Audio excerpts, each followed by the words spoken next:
সংস্কারের জন্মদাতা তো বিএনপি।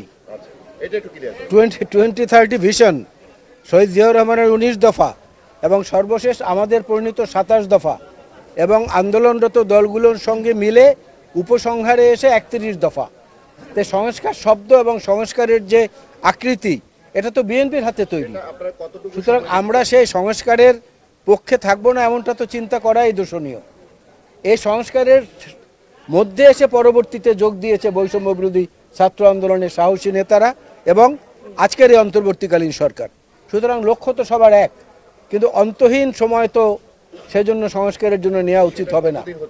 না, এটা দিনক্ষণ গুণে বলা যাবে না, এটা বাস্তব অবস্থা বলে দিবে। যেমন গতকালকে যে প্রধান নির্বাচন কমিশনার সহ অন্যান্যদের নাম ঘোষণা করা হয়েছে, এটা তো আমরা বলিনি, ওনারা করেছেন। এ তো বুঝলাম একটা পদক্ষেপ এগিয়েছে। এইভাবে যতটা আগাবে এটা আপনারাও বুঝবেন, আমরাও বুঝবো, তখনই মনে করব যে নির্বাচনের জন্য উপযুক্ত সময় তৈরি হয়েছে। আমরা ওনার উপরে এবং এই নতুন নির্বাচন কমিশনের উপরে আস্থা রাখতে চাচ্ছি। তবে আমাদের অনুরোধ থাকবে যে কথা কম বলে বেশি কাজ দিয়ে সেটা প্রমাণ করার চেষ্টা করা উচিত শুরু থেকেই। একটু কম কথা, একটু বেশি কাজ, তাহলে আমরা আশান্বিত হব যে না, যেটুকু বলেছেন এটুকু বাস্তবে আসলে দেখা যাবে। ঠিক আছে।